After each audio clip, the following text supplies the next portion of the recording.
보통 토지는 매매 외 상속이나 증여 등 여러가지 방법으로 취득을 하게 되는데, 특히 내가 살고 있는 지역이 아닌 외지에 위치한 토지는 시간이 오래 흘러 취득한 지 오래된 토지는 보유만 하고 시세는 얼마인지 모르는 토지 주인들이 많습니다. 이럴 때 내 땅 시세를 확인할 수 있는 방법은 무엇이 있을까요? 저와 함께 알아보시죠. 영상 시청 전 좋아요, 구독은 꼭 부탁드리고, 그럼 영상 시작해 보도록 하겠습니다.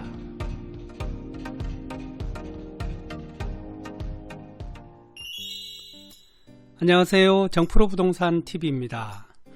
오늘은 내 땅 시세를 확인하는 방법에 대해서 한번 말씀드려 보도록 하겠습니다. 지금 보시는 사진처럼 내 땅이 사는 곳과 멀리 떨어진, 예를 들어서 이곳에 내 땅이 위치했다. 그러면 시세를 어떻게 확인해야 할까요? 보통 토지 시세를 확인하는 방법은 인터넷을 통해서 많이 확인하시는데요. 국토부 실거래가 조회, 그리고 밸류맵이나 땅야, 디스코 등의 어플을 사용해서 시세 확인하는 방법 등, 이런 방법들은 이미 많이 아는 방법입니다. 가볍게 한번 보도록 하겠습니다. 국토교통부 실거래가 공개 시스템에 들어가시면은 여기 검색하는 화면에 기준 연도와 시도, 시군구, 읍면동을 이렇게 검색하시면 이렇게 상세 정보가 나옵니다. 이번에는 밸류맵 어플을 통해서 내 땅 주위의 시세를 이렇게 확인하는 방법이 있습니다. 보시면은 해당 지번에 토지가 거래된 내역이 있으면 이렇게 기준 연도가 나오고요. 그리고 금액이 나옵니다. 이번에는 땅야 어플을 통해서 확인한 모습입니다. 이 역시 밸류맵과 마찬가지로 기준 용도와 거래 면적, 지목 등이 이렇게 표시가 되고 실거래된 시세가 확인이 되는 어플들입니다. 저는 시중에 알려진 이런 인터넷 어플이나 국토교통부 실거래가 조회 시스템을 통한 방법 말고 조금 더 현실적인 얘기를 해볼까 합니다. 방금 보신 것처럼 국토교통부 실거래가나 지금 어플을 통한 땅의 실거래가를 통한 시세 확인은 오류가 있을 수 있습니다. 땅의 실거래는 사실 100% 믿기가 어렵습니다. 현장에서는 아직까지 다운거래나 업거래가 존재하고, 땅은 바로 옆의 땅과도 가격이 2배 이상 차이가 날 수도 있는 특수한 부동산이기 때문에 단지 참고 정도만 할 수 있는 수단에 불과할 수밖에 없습니다. 결국 땅의 시세는 수요와 공급의 법칙에 의해 결정됩니다. 그래서 가장 확실한 방법은 바로 지역 공인중개사를 통해 확인하는 방법인데요. 그런데 그게 말처럼 간단하지만은 않습니다. 저는 공인중개사를 하면서 전화상담이나 방문상담 중 가장 많이 문의하는 내용 중에 하나가 바로 부동산 시세 문의입니다. 아파트나 주택은 거래 사례가 많고 실거래가도 투명해져서 어렵지 않게 시세를 판단할 수 있지만, 토지의 경우는 경우가 조금 틀립니다. 심지어 감정평가사들도 종종 전화로 해당 지번의 시세를 공인중개사에게 전화를 해서 물어봅니다. 그러면 때에 따라 공인중개사들은 지금은 상담 중이라 어렵겠네요. 다음번에 전화 한번 주세요. 라고 답하고 끊는 경우가 다반사입니다.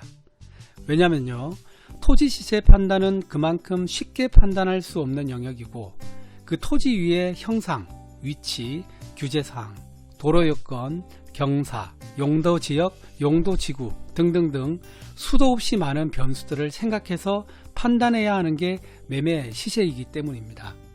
솔직히 말씀드리면 현업을 하면서 땅 시세를 물어보는 전화가 워낙 자주 오다 보니 일선 공인중개사들은 시세에 대해 쉽게 입을 열지 않는 것이 현실입니다.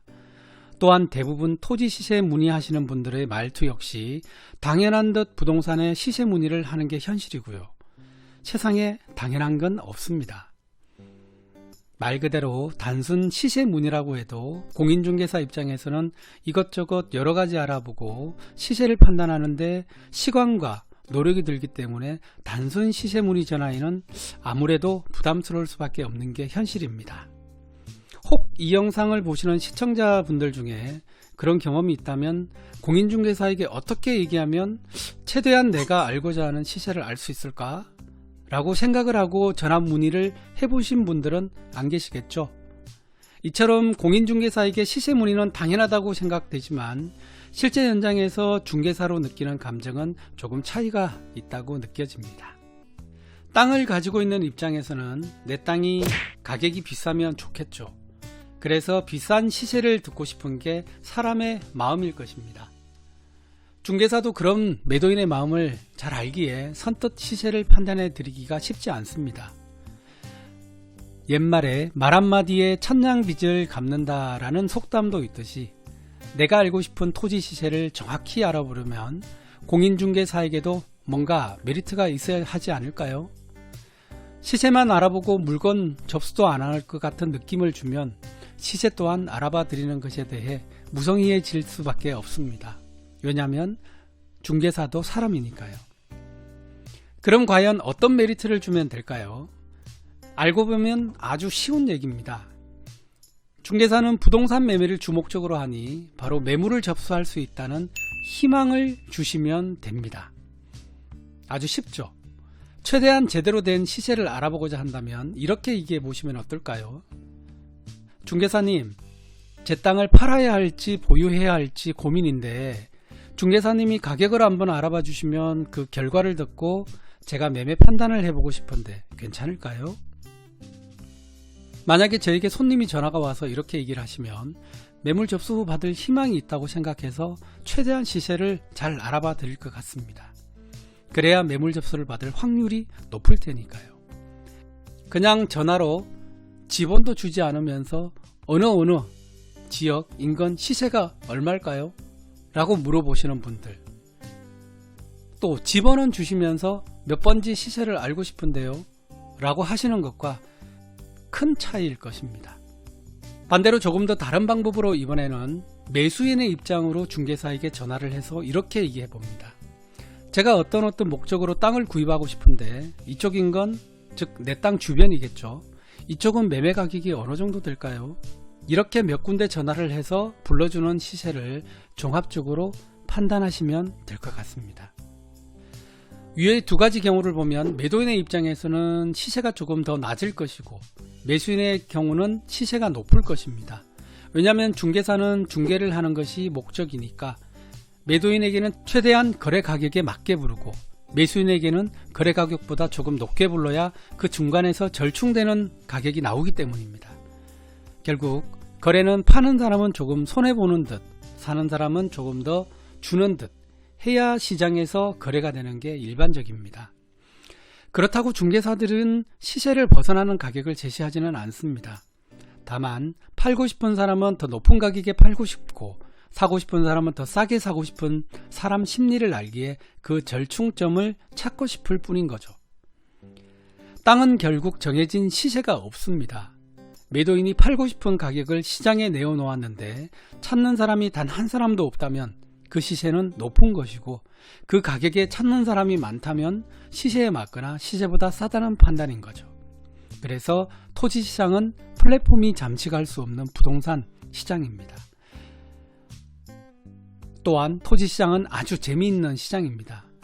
토지는 그 원래 형상의 가치보다 개발하면 상승할 수 있는 바로 토지 그 이면에 숨어있는 개발 가치를 발굴해서 매수자에게 이전하는 작업이니까요. 그래서 같은 땅이지만 보석 같은 내재 가치를 아는 사람과 그렇지 못한 사람과는 토지를 보는 안목 차이가 엄청나게 차이가 납니다. 여기서 제가 하나의 팁을 드리자면 토지의 개발 가치는 어디에서 나오느냐 궁금하시죠? 바로 부동산 공법에서 나옵니다. 우리나라에 존재하는 부동산 관련 공법 규제가 약 400가지 정도 됩니다. 여러분들 아시고 계시나요? 놀랍죠? 약 400가지 정도 된다고 하는데요. 토지는 토지 자체의 가치보다 토지 위에 들어설 건물에 따라 그 가치가 정해집니다. 집만 지을 수 있는 토지냐 상가를 지을 수 있는 토지냐에 따라서 땅의 가치가 엄청 차이가 납니다. 즉 어떤 개발을 할 수 있느냐에 따라 땅의 가치가 정해지는 거죠.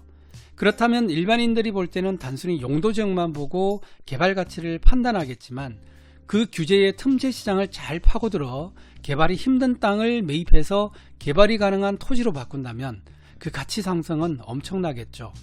물론 이런 행위에는 많은 노하우와 노력, 그리고 규제의 틈새 시장을 잘 파악하는 공부가 필요할 겁니다. 그래서 시청자 여러분들도 지금부터 부동산 공법 공부를 시작해 보시기 바랍니다. 그러면 토지 시장이 어떻게 형성되는지 이해를 조금은 하실 수 있을 겁니다. 현업에서 중개하기 힘든 매도인의 유형을 보면 내 땅 옆에 땅이 얼마에 거래가 되었으니 내 땅은 그것보다 좋으니 이만큼 팔아달라 라는 분들이 있습니다. 땅은 용도지역, 지목, 도로 등등 여러가지 여건으로 바로 옆 땅도 시세 차이가 현저히 날 수 있고, 예를 들어 옆 토지는 100평이 100만원에서 1억에 거래가 되었으니 내 땅 1000평도 최소 100만원을 받아야 하지 않겠냐 하시는 분들 정말 많죠. 10억을 받아야 한다는 건데 땅은 면적이 클수록 평당 단가가 더 낮아진다는 기본적인 사실을 간과하시고 그렇게 내놓습니다. 결과는요, 안 팔리겠죠. 뭐 어쩌겠습니까? 매도인의 의향이 제일 중요하니까요. 그리고 나면 주기적으로 연락이 옵니다. 내 땅 찾는 사람 없냐고. 그러면 네, 아직은 없네요 라고 말씀드리면서 점점 중개사의 기억에서 그 매물은 잊혀지게 되는 거죠. 왜냐하면 어차피 거래가 되지 않을 땅이니 신경이 덜 쓰이게 마련입니다. 매수인 역시 그렇게 얘기합니다. 싸고 좋은 땅 있으면 언제든 연락주세요. 사실 싸고 좋은 땅은 이 세상에 없습니다. 그건 마치 원금은 보장되고 고수익이 가능한 금융상품을 찾는 것과 같습니다. 설령 그런 매물이 나온다 하더라도 일반 구매자에게 돌아갈 확률은 희박하겠죠. 오히려 부동산에 이렇게 얘기를 해 놓으시면 좋습니다. 매도인의 사정으로 급하게 나온 물건이 있으면 꼭 연락주세요. 그리고 그런 물건이 나왔을 때는 그때그때마다 판단하는 방법이 훨씬 더 현실적인 방법입니다. 오늘은 내 땅 시세 확인을 좀 더 현실적인 방법으로 공인중개사를 통해 하는 방법에 대해서 말씀드려 보았는데요. 어디까지나 제 개인적인 사견을 말씀드리는 것이니 가볍게 듣고 흘려주시길 부탁드리겠습니다. 그리고 영상이 도움이 되셨다면 좋아요, 구독 부탁드리고 지리산 남해 부동산 매물 접수도 많이 부탁드립니다. 저는 다음번에 또 다른 소식으로 여러분들 찾아뵙겠습니다. 지금까지 정프로 부동산 TV였습니다. 감사합니다.